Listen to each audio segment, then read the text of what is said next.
محترم حاضرین جمعہ، اللہ سبحانہ و تعالیٰ کا عظیم احسان ہے کہ جس نے ہمیں دنیا میں اکیلا نہیں بلکہ رشتہ داروں کے ساتھ پیدا کیا، اور درود و سلام ہو تمام انبیاء علیہم السلام پر، اور خصوصیت کے ساتھ ہمارے نبی محمد الرسول اللہ صلی اللہ علیہ وسلم پر، کہ جنہوں نے ہمیں رشتہ داریوں کو قائم رکھنے اور انہیں اچھے سے ان کے ساتھ اچھا حسن سلوک کرنے کے بارے میں ہمارے لیے بہت ہی زیادہ احادیث چھوڑی اور بہت ہی زیادہ باتیں بتائیں۔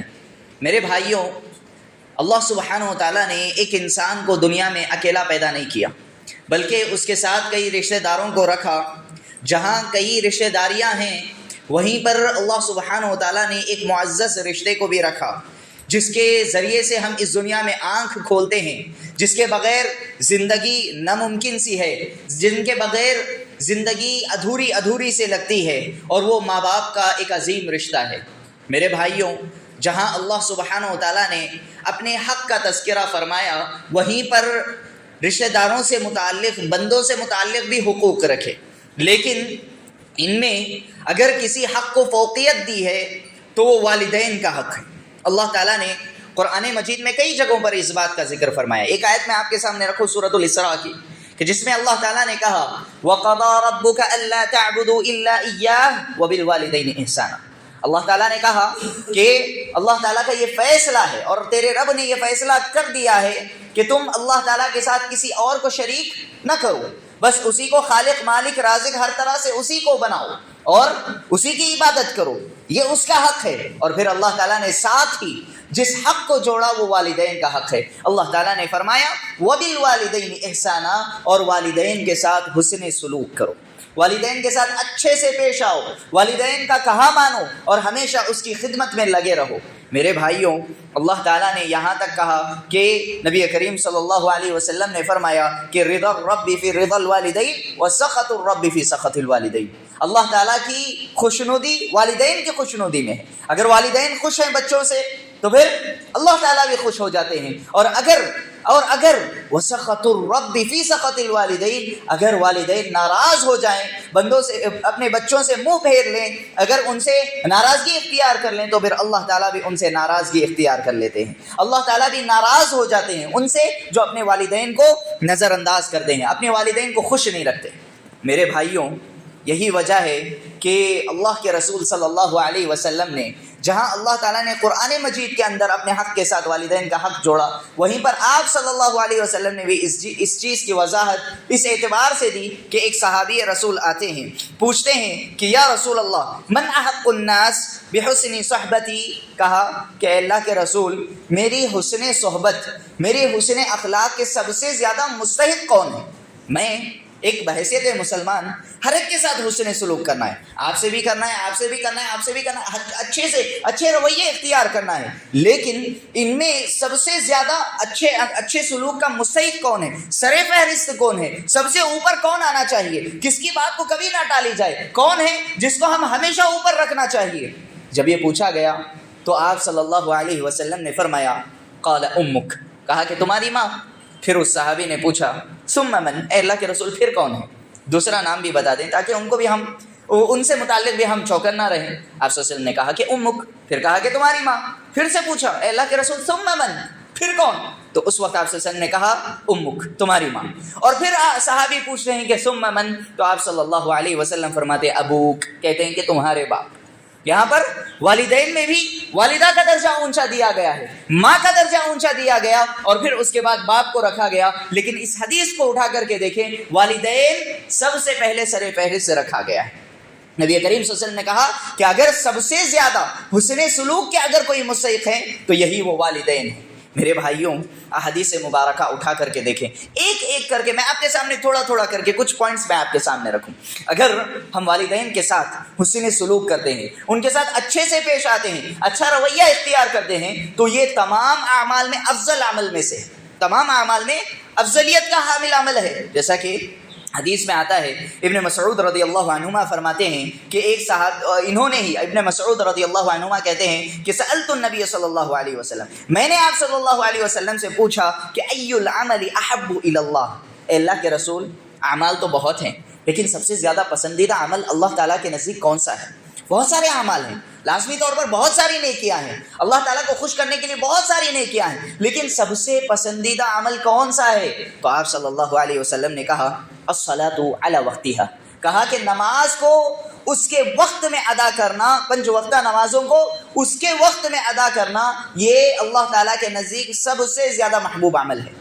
پھر صحابی رسول ابن مسعود رضی اللہ عنہما پوچھتے ہیں کہ ثم ایو، اے اللہ کے رسول پھر کون سا عمل، یعنی سیکنڈ، ثم ایو کا مطلب یعنی دوسرا عمل کون سا ہے جو سب سے زیادہ اللہ تعالیٰ کے نزدیک پسندیدہ عمل ہے؟ تو آپ صلی اللہ علیہ وسلم نے کہا ثم بر الوالدین، کہا کہ پھر دوسرا یہ کہ تم اپنے والدین کے ساتھ حسن سلوک کرو، والدین کے ساتھ نیکی کا معاملہ کرو۔ اور پھر صحابی رسول پوچھتے ہیں ثم ایو، پھر کون سا؟ تو آپ اس کے بعد فرماتے ہیں الجہاد فی سبیل اللہ، اللہ تعالیٰ کے راستے میں جہاد کرنا، یعنی کہ پہلا حق اللہ تعالیٰ کا، اور دوسرا اگر کوئی ہے تو پھر وہ والدین کا حق ہے کہ تم والدین کے ساتھ حسن سلوک کرو۔ میرے بھائیوں، اسی طریقے سے یہ والدین کے ساتھ حسن سلوک کرنا یہ جنت میں جانے کا سبب ہے، جنت میں داخلے کا سبب ہے، جیسا کہ آپ صلی اللہ علیہ وسلم نے فرمایا کہ الوالد اوسط ابواب الجنہ، جنت کے کئی دروازے ہیں، جنت کے دروازے ہیں، اور جو درمیانی جو دروازے ہیں ان میں سے ایک دروازہ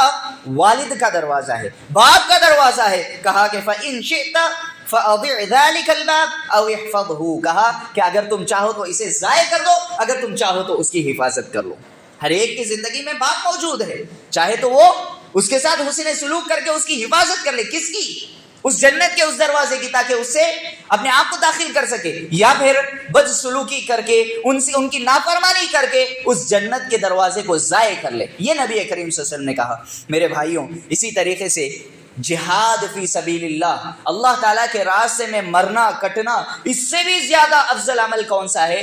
والدین کے ساتھ حسن سلوک کرنا۔ جیسا کہ حدیث میں آتا ہے کہ ایک صحابی آتے ہیں نبی کریم صلی اللہ علیہ وسلم کے پاس اور اجازت لیتے ہیں جہاد میں آنے کی، تو اس وقت آپ صلی اللہ علیہ وسلم پوچھتے ہیں احی والداک، پوچھتے ہیں کیا تمہارے والدین زندہ ہیں، کیا تمہارے والدین زندہ ہیں؟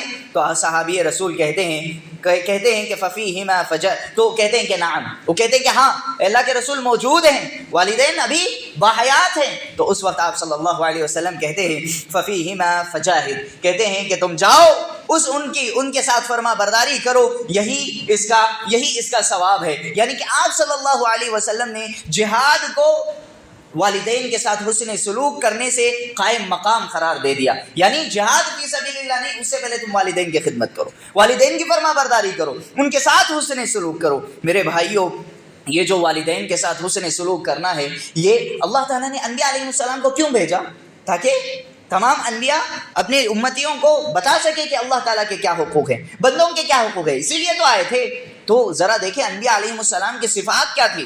یحییٰ علیہ السلام سے متعلق نبی کریم اللہ تعالیٰ نے فرمایا سورہ مریم کے اندر، کہا کہ وَبَرًّا بِوَالِدَيْهِ وَلَمْ يَكُ جَبَّارًا عَصِيًّا، کہا کہ یہ جو یحییٰ علیہ السلام ہیں یہ اپنے والدین کے ساتھ حسن سلوک کرنے والے تھے، یہ کبھی ان کی نافرمانی کرنے والے نہیں تھے، وہ کبھی نافرمان نہیں تھے بلکہ ان کے فرما بردار تھے۔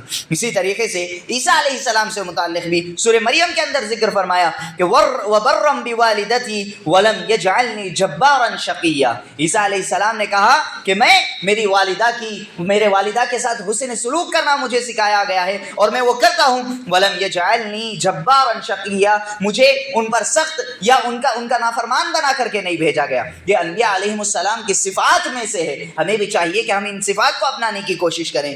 عبد المتین جناگڑھی رحمہ اللہ نے احسن البیان کے اندر اس کی تفسیر میں ایک بات لکھی، آپ نے کہا کہ جو ماں باپ کا خدمت گزار اور اطاعت شعار نہیں ہوتا اس کی فطرت میں سرکشی اور قسمت میں بدبختی لکھی جا چکی ہے۔ یعنی جو والدین کے ساتھ حسن سلوک نہیں کرتا، اگر اس نے ان کی اطاعت نہیں کی، ان کا خدمت گزار نہیں بنا، تو پھر ایسے میں اس کی قسمت میں ہی بدبختی لکھ دی جاتی ہے، اس کی فطرت میں ہی سرکشی اور نافرمانی لکھ دی جاتی ہے۔ تو ہمیں چاہیے کہ ہم والدین کے ساتھ حسن سلوک کریں۔ میرے بھائیوں، والدین کے ہر قول پر عمل کیا جائے گا، جب بھی کوئی بات کہے وہ تو پھر اس پر عمل کیا جائے گا، سوائے ایک چیز کے، وہ شرک ہے۔ شرک کے علاوہ ہر چیز پر عمل کیا جائے گا۔ اللہ تعالیٰ کے نافرمانی کا اگر حکم دیا جائے والدین کی جانب سے، بس یہ چھوڑ کر کے ہر چیز پر عمل کیا جائے گا، جیسا کہ اللہ تعالیٰ نے سورہ لقمان کے اندر ذکر کیا فرمایا وَإِن جَاهَدَاكَ عَلَىٰ أَن تُشْرِكَ بِي مَا لَيْسَ لَكَ بِهِ عِلْمٌ فَلَا تُطِعْهُمَا، اگر وہ والدین تم سے کہیں، تمہیں مجبور کریں کہ تم اللہ تعالیٰ کے ساتھ شرک کرو، اللہ تعالیٰ کے ساتھ کسی اور کو شریک کرو، تو اللہ تعالیٰ نے کہا فَلَا تُطِعْهُمَا، تم ان کی فرما برداری نہ کرنا، صرف اس چیز میں فرما برداری نہ کرنا۔ اور آگے کہا وَصَاحِبْهُمَا فِي الدُّنْيَا مَعْرُوفًا، لیکن ان کے ساتھ اچھا سلوک کرنا، اگرچہ کہ تمہیں وہ اللہ تعالیٰ کے ساتھ شرک کا حکم دے رہے ہیں، تم ان کی اطاعت نہ کرنا اس چیز میں، لیکن ان کے ساتھ حسن سلوک کرنا۔ ذرا سوچ کر کے دیکھیں، شرک کا وہ حکم دے رہے ہیں، لیکن اللہ تعالیٰ حکم دے رہے ہیں کہ دیکھو اگرچہ کہ وہ اس کا حکم دے رہے ہیں، اس چیز میں تم فرما برداری نہ کرنا، لیکن ان کے ساتھ حسن سلوک کرنا۔ اس بات سے اندازہ لگایا جا سکتا ہے کہ والدین کا اللہ تعالیٰ کے نزدیک کیا مقام و مرتبہ ہے۔ اگر ہم ذرا برابر بھی سرکشی کریں، ذرا برابر بھی نافرمانی کریں، تو اللہ تعالیٰ کے نزدیک سب سے بڑے گناہ گار بندے ہم ہی لوگ ہوں گے۔ میرے بھائیوں، کس لیے اللہ تعالیٰ نے ان کو اتنا بڑا مقام عطا کیا؟ کس لیے؟ آخر کس لیے؟ کیا ہم نے کبھی غور کیا؟ غور کر کے دیکھیں، بہت بڑی بڑی باتیں، بہت باریک باریک چیزیں ہمیں سمجھ میں آئیں گی۔ اللہ تعالیٰ نے کہا کہ تم والدین کے ساتھ حسن سلوک کرو، اپنے حق کے بعد بھی اللہ تعالیٰ نے کہا کہ والدین کے ساتھ حسن سلوک کرو، اپنے حق کے ساتھ ان کے والدین کے ساتھ حسن سلوک کو جوڑ دیا، ان کا حق شامل کر لیا۔ یہ بہت بڑی بات ہے، اتنا بڑا مقام، اتنا بڑا اعزاز والا مقام، یہ کس لیے ہے؟ غور و فکر کی بات ہے۔ یہ اس وجہ سے ہے کہ ایک ایک چیز کر کے آپ لے کر کے نوٹ کریں کہ سب سے پہلے تو یہ کہ اگر یہ نہ ہوتے تو کیا ہم اس دنیا میں آ سکتے ہیں؟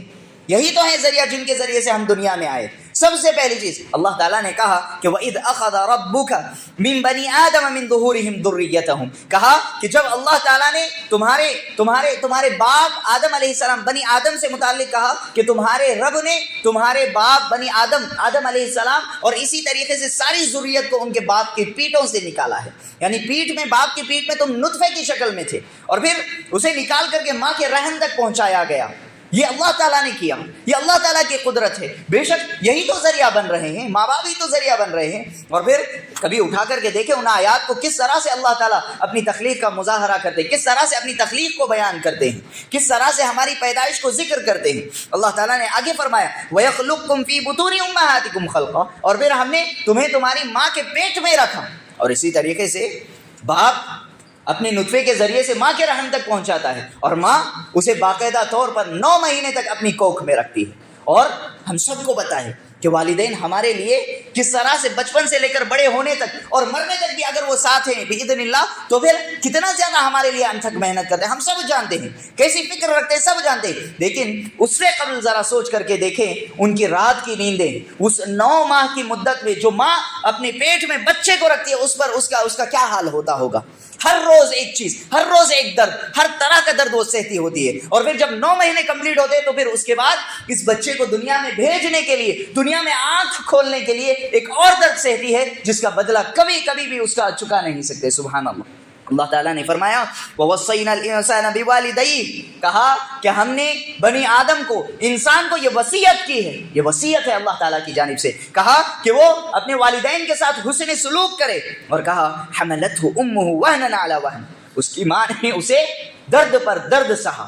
اللہ تعالیٰ نے کہا وَهْنًا عَلَى وَهْنٍ، بہت زیادہ درد سہا، اور وہ درد جیسے جیسے بچہ ماں کے پیٹ میں ہوتا ہے اور جیسے جیسے بڑھتا رہتا ہے الگ الگ طرح کا درد وہ اسے جو ہے محسوس ہوتا ہے۔ اور پھر اس درد سے جب وہ گزرتی کتنی ہی راتوں کی نیندیں اڑ جاتی ہیں، اور ایک طرف تو ماں کا یہ حال اور دوسری طرف باپ کا بھی ایک حال ہوتا ہے کہ بیوی کو کیسا درد محسوس ہو رہا ہے۔ یہ تمام چیزیں، اور اتنا ہی نہیں، اس کے بعد آج کل کے جو مسائل ہیں سب جانتے ہیں، آج کل سکیننگز، یہ وہ سب چیزیں، اگر اس میں ذرا برابر بھی اونچ نیچ ہو جائے، ذرا برابر بھی اگر بلڈ ٹیسٹ کرتے ہوئے آگے پیچھے ہو جائے تو پھر ذرا سوچ کر کے دیکھیں ان پر کیا گزرتی ہوگی۔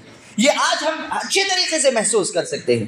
میرے بھائیوں، اتنا درد 9 مہینے کی مدت میں یہ چیزیں ہوتی ہیں، اور پھر اس کے بعد ماں باپ اسے لے کر کے چلتے ہیں۔ باپ حلال کمائی کے چکر میں سارا دن محنت کرتا پھرتا ہے، ہر خواہش پوری کرنے کی کوشش کرتا ہے، سارے گھر کو آباد کرنے کا رول ادا کرتا ہے، اگرچہ کہ خود بھوکا رہ جائے، اگرچہ کہ ماں باپ خود بھوکے رہ جائیں، لیکن بچوں کے کھلانے کی خاطر ہر طرح سے کوشش کرتے ہیں۔ کبھی کبھار ماں تک گھر سے باہر نکل جاتی ہے تاکہ میں بھی کماؤں، دونوں مل کر کے کماتے ہیں تاکہ بچوں کی پرورش اچھے سے ہو سکے، ان کا مستقبل سنور جائے، اتنی زیادہ محنتیں کرتے ہیں۔ میرے بھائیوں، اسی لیے نبی کریم صلی اللہ علیہ وسلم سے جب پوچھا گیا، دوبارہ اس حدیث کی طرف اشارہ کروں کہ سب سے زیادہ حسن سلوک کے مستحق کون ہیں، تو آپ صلی اللہ علیہ وسلم نے امک 3 مرتبہ کہنے کے بعد، 3 درجوں کے بعد باپ کا بھی ذکر کیا اور چوتھا درجہ باپ کا ذکر کیا۔ یہی وجہ ہے کہ یہ دونوں ہمارے لیے بہت ہی اللہ تعالیٰ کی جانب سے بہت ہی بڑی رحمت ہے۔ میرے بھائیوں، اسی طریقے سے ایک شخص صحابی رسول اللہ تعالیٰ نبی کریم صلی اللہ علیہ وسلم کے پاس آتے ہیں، کہتے ہیں کہ اللہ کے رسول، میرے باپ جو ہے نا وہ مجھ سے مال کے طلبگار ہیں، میرے پاس مال نہیں ہے تاکہ میں ان کو بھی دے سکوں، میرے بھی بیوی بچے ہیں، میں کہاں سے لا کر کے دوں، وہ مجھ سے مال پوچھ رہے ہیں۔ تو پھر نبی کریم صلی اللہ علیہ وسلم کہتے ہیں انت ومالک لابیک، تو صرف تیرا مال ہی نہیں بلکہ تو اور تیرا مال دونوں تیرے باپ کا ہے۔ کیا پتا چلا اس حدیث سے؟ کیا پتا چلا؟ جہاں باپ کی اتنی زیادہ کارکردگیاں ہیں، کیا تم اپنے باپ کو بھی دینے سے روکو گے اپنے آپ کو؟ بالکل نہیں، بلکہ صرف مال ہی نہیں، تو بھی تو تیرے باپ ہی کا ہے۔ تو گویا کہ جہاں تک ہو سکے اپنے باپ کی خدمت کرنا چاہیے، جہاں تک ہو سکے۔ ہمارے نصیب میں اگر ہمارے حصے میں 100 روپے ہی ہے، وہ بھی دے سکتے ہیں تو دینا چاہیے، جتنا ہو سکے۔ لازمی طور پر باپ کبھی بھی نہیں پوچھے گا، لازمی طور پر باپ کبھی بھی نہیں پوچھے گا، ہر طرح کی محنت وہ تو کر لے گا، لیکن کبھی بھی بچوں سے سوال نہیں کرے گا۔ ہاں، ان کے سوالات کا کبھی انکار بھی نہیں کرے گا، ہر طرح کی خواہش کو پوری کرنے کی کوشش کرے گا، لیکن بدلے میں ہم انہیں کیا دے سکتے ہیں، یہ ہمیں غور و فکر کرنے کی بات ہے۔ محترم حاضرین، اسی طریقے سے اتنی جو باتیں میں نے آپ کے سامنے رکھی، وہیں پر کچھ باتیں اور ہی صحیح میں آپ کے سامنے رکھ دوں، وہ یہ کہ ہم چاہے کچھ بھی کر لیں، ہم اپنے والدین کا حق ادا نہیں کر سکتے، بالکل بھی ادا نہیں کر سکتے، اس لیے کہ ان کی اتنی محنتیں، اتنی کوششیں ہمارے پیچھے ہیں کہ ہم اس کا اندازہ بھی نہیں لگا سکتے۔ تو اسی لیے اللہ تعالیٰ نے کہا کہ 2 ٹوک الفاظ میں کہ دیکھو تم اپنے والدین کے ساتھ حسن سلوک کرو، میرا حق بھی ہے اور ساتھ ہی ساتھ یہ بھی حق ہے ان کا حق یہ ہے تم پر کہ تم ان کے ساتھ حسن سلوک کرو، بس اور بات سے نہیں۔ اور پھر اسی طریقے سے جیسا کہ حدیث میں آتا ہے، نبی کریم صلی اللہ علیہ وسلم نے فرمایا کہ دیکھو والد کا حق کوئی پورا نہیں کر سکتا، ہاں الا یہ کہ وہ غلام ہو اور تم اسے آزادی دلا دو، تب جا کر کے حق ادا ہو سکتا ہے۔ کیا ممکن ہے؟ بالکل ممکن نہیں۔ لیکن نبی کریم صلی اللہ علیہ وسلم نے کہا کہ لا یجزی ولد والدہ، کوئی بچہ اپنے باپ کا حق ادا نہیں کر سکتا الا ان یجدہ مملوکا، ہاں الا یہ کہ وہ اپنے باپ کو غلام پالے، کہیں پر غلام مل جائے وہ، پھر فیشتریہ فیعتقہ، اور اپنے باپ کو خریدے اور پھر اسے آزاد کر دے۔ محترم حاضرین، اسی طریقے سے ابن عمر رضی اللہ عنہما فرماتے ہیں، انہوں نے دیکھا کہ کعبۃ اللہ میں اللہ تعالیٰ کا جو بیت اللہ جو ہے اس کے اطراف میں ایک شخص طواف کر رہا تھا اور اپنے پیٹھ پر اپنی ماں کو اٹھائے ہوئے تھا، اپنی پیٹھ پر ماں کو اٹھائے ہوئے طواف کر رہا ہوتا ہے، اور یہ کہتے ہوئے کہ انی لہا بعیرها المذلل ان اضعرت رکابها لم اضعه، کہتے ہیں کہ میں میری ماں کا سدھایا ہوا اونٹ ہوں، یعنی جو ٹریننگ دیا ہوا اونٹ ہوں، اور اگرچہ کہ دوسرے اونٹ نافرمانی کرنے لگ جائیں لیکن میں نافرمانی کرنے والا نہیں ہوں، یعنی کہ میں بدکنے والا نہیں ہوں، میں نافرمانی نہیں کروں گا، اس لیے میں جو ہے میری والدہ کا بہت ہی زیادہ فرما بردار ہوں۔ یہ کہتے ہوئے وہ طواف لگا رہا تھا، اور پھر جیسے ہی اس نے ابن عمر رضی اللہ عنہما کو دیکھا تو پھر اس نے پوچھا یا ابن عمر، اے ابن عمر رضی اللہ عنہما، ذرا یہ تو بتائے اترانی جسیتها، میں جو یہ عمل کر رہا ہوں، میری والدہ کو پیٹھ پر اٹھائے ہوئے طواف کروا رہا ہوں، اس کو بھی اور میں بھی کر رہا ہوں،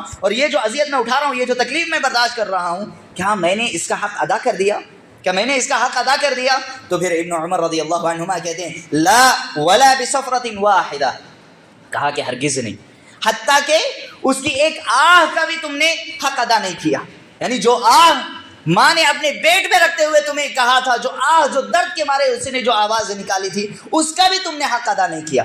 سبحان اللہ، سوچ کر کے دیکھیں، اس سے اس بات کا اندازہ لگا لے کہ بے شک والدین کے ساتھ کتنا ہی حسن سلوک کر لے، ہم ان کا حق ادا نہیں کر سکتے۔ تو ہمیں چاہیے کہ ہم والدین کی قدر کریں، اگر زندگی میں موجود ہیں، ان کے حقوق کو ادا کرنے کی کوشش کریں، اس لیے کہ اللہ تعالیٰ نے فرمایا هل جزاء الاحسان الا الاحسان، کیا احسان کا بدلہ احسان کے ذریعے سے نہیں چکاؤ گے؟ انہوں نے اتنے احسانات کیے جس کو تم گن تک نہیں سکتے، کیا تم اس کا بدلہ نہیں ادا کرو گے؟ ہمیں چاہیے کہ ہم پوری کوشش کریں، لیکن لازمی طور پر ہم ادا تو نہیں کر سکتے، لیکن کوشش تو کر سکتے ہیں، مکمل حسن سلوک کے ساتھ تو پیش آ سکتے ہیں۔ میرے بھائیوں، بے شک ان کی توقیر کرنی چاہیے۔ کچھ باتیں ہیں میں آپ کے سامنے رکھوں کہ ہمیں کیا کرنا چاہیے، ان کی قدر کرنا چاہیے، ان کی توقیر کرنا چاہیے، ان کی عزت افزائی کرنا چاہیے، کبھی بھی ان کی عزت میں کمی نہیں کرنی چاہیے۔ چاہیے۔ ابو ہریرہ رضی اللہ عنہما دیکھتے ہیں کہ دو لوگ جا رہے ہوتے ہیں، دو مرد حضرات، پھر ایک سے پوچھتے ہیں کہ ما ھذا من، یہ جو تمہارے ساتھ ہیں یہ کون ہیں؟ تو وہ کہتے ہیں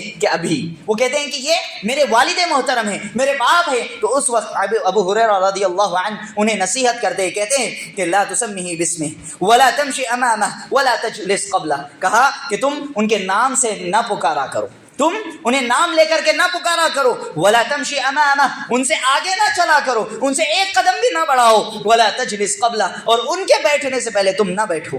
یہ ابو ہریرہ رضی اللہ عنہ نے ذکر کیا، اور اسی طریقے سے ان کے ساتھ احسان کا معاملہ کرنا چاہیے، اس لیے کہ اللہ تعالیٰ نے کہا وبالوالدین احسانا، تم والدین کے ساتھ حسن سلوک کرو۔ یہ خالق کائنات کا حکم ہے، جب اللہ تعالیٰ نے حکم دیا ہے تو پھر ہم پر یہ فرض ہو جاتا ہے کہ ہم اس حکم پر عمل کریں۔ اسی طریقے سے ان کے لیے دعائیں کریں، اگرچہ کہ وہ زندہ ہیں یا پھر انہیں موت آ گئی ہو تو بھی ہم ان کے لیے ہمیشہ کے لیے دعائیں کرتے رہیں، اس لیے کہ نبی کریم صلی اللہ علیہ وسلم نے فرمایا کہ ان اللہ عز وجل لیرفع الدرجۃ للعبد الصالح فی الجنہ، اللہ تعالیٰ جنت کے اندر درجات کو، آدمی کے درجات کو بلند کرتے جاتا ہے، اور ایک شخص کے جب اللہ تعالیٰ بلند کرتا ہے تو وہ شخص کہتا ہے کہ یا رب انی لأنا لہذا، کہتا ہے کہ اے اللہ کہاں سے میرے درجات بلند ہو رہے ہیں، کیسے میرے درجات بلند ہو رہے ہیں؟ تو پھر اللہ تعالیٰ فرماتے ہیں باستغفار ولدک لک، کہتے ہیں کہ یہ تمہارے بیٹے کے، تمہارے لیے استغفار کے لیے تمہارے درجات بلند ہو رہے ہیں، یعنی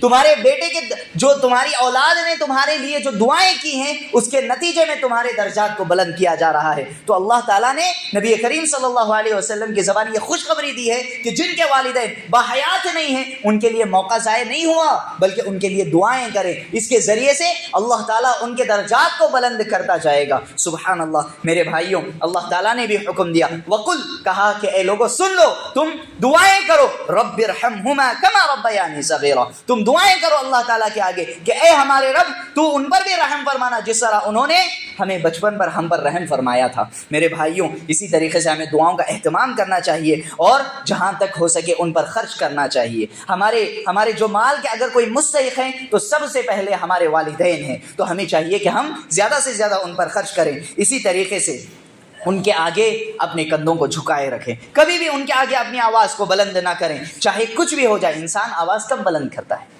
کب ان کے سامنے لڑ کھڑاتا ہے؟ کب ان کے سامنے ان کی نافرمانی کرنے پر اترتا ہے؟ جب اسے کوئی تکلیف پہنچے۔ لازمی طور پر والدین ہیں، لازمی طور پر وہ کسی بھی طرح سے بات کر سکتے ہیں، والدین ہیں، اگر وہ نہ بات کرے تو کیا تمہارا دوست بات کرے گا؟ کیا تمہارا بچہ بات کرے گا؟ کیا تمہاری بیوی بات کرے گی؟ نہیں، والدین ہیں تو وہی تو بات کریں گے، وہی تو ہے جو آپ پر آواز اٹھائیں گے۔ اگر اس طرح سے ہو تو پھر اللہ تعالیٰ نے کہا کہ ان کے آگے اپنے آپ کو نرم رکھا کرو۔ اللہ تعالیٰ نے فرمایا سورۃ الاسراء کے اندر، اما یبلغن عندک الکبر احدہما او کلاہما، اگر تمہارے پاس تمہارے والدین موجود ہیں اور وہ بڑی عمر کو پہنچ جائیں، ان میں کا یہ کہ اب دونوں بھی پہنچ جائیں، تو پھر اس وقت کہا فلا تقل لہما اف، کہا کہ تم اف تک نہ کرنا، اف تک نہ کرنا، یعنی کہ مارنا، جوابات دینا، انہیں گالی گلوچ کرنا، ان پر لعن طعن کرنا، یہ تو بات کی بات ہے، اس سے پہلے تمہیں اف تک نہیں کرنا چاہیے۔ اللہ تعالیٰ نے کہا فلا تقل لهما اف ولا تنهرهما وقل لهما قولا کریما، اور ہمیشہ اچھے سے بات کرو، ہمیشہ نرم رویہ اختیار کرو، واخفض لهما جناح الذل من الرحمہ، کہا کہ ہمیشہ اپنے کندھوں کو جھکائے رکھو، ہمیشہ رحمت کے ساتھ پیش آؤ، اور کہا وقل رب ارحمهما كما ربياني صغیرا، اور اپنے والدین کے لیے دعائیں کرتے رہو کہ اے ہمارے رب ارحمہما، اے ہمارے رب تو ان پر رحم فرما، کما ربیانی صغیرا، جس طرح انہوں نے ہم پر رحم فرمایا ہے۔ اور پھر یاد رکھے میرے بھائیوں، کبھی بھی ان کے آگے آواز کو بلند نہ کرو، ان کے ہاتھ سے ان کے سامنے ہاتھ نہ اٹھاؤ، ان کے سامنے آپسی جھگڑے نہ کرو، ان کے لازمی طور پر وہ ضرور رک جائیں گے، وہ ضرور ان کے ساتھ ہاتھ بٹانا چاہیے جب بھی وہ کوئی کام کرنے کو کہتے ہیں یا پھر خود کام کر رہے ہوتے ہیں، تو لازمی طور پر ہمیں چاہیے کہ ان کا ہاتھ بٹائیں، ان کا ہاتھ بٹائیں، وہ لازمی طور پر روکیں گے، اپنے آپ کو روک نہ سکیں گے، آپ کو کرنے نہیں دیں گے، لیکن ہمیں چاہیے کہ ہم ان کا ہاتھ بٹائیں، اس لیے کہ یہی تو حسن سلوک ہے، یہی تو حسن سلوک ہے کہ ان کے کاموں میں ہاتھ بٹانا، ان کے آگے اپنی آواز کو نرم رکھنا، ان کا کہا ہر چیز ماننا، یہی حسن سلوک میں سے ہے۔ میرے بھائیوں، صرف دعوے کرنے سے کچھ نہیں ہوتا۔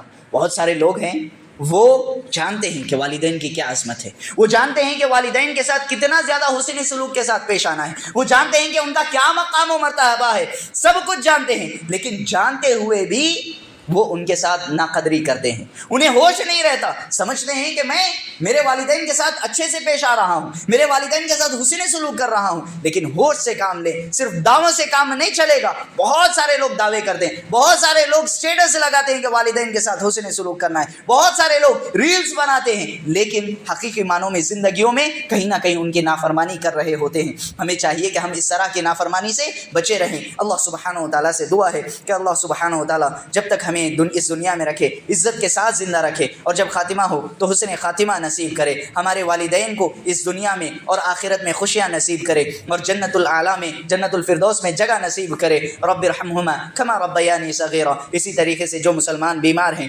پریشان حال ہیں, اللہ تعالیٰ ان کی پریشانیوں کو دور کرے, ان کی بیماریوں کو دور کرے. آمین یا رب العالمین. اقول قولی ھذا استغفر اللہ لی ولکم ولسائر المسلمین والمسلمات من کل ذنب.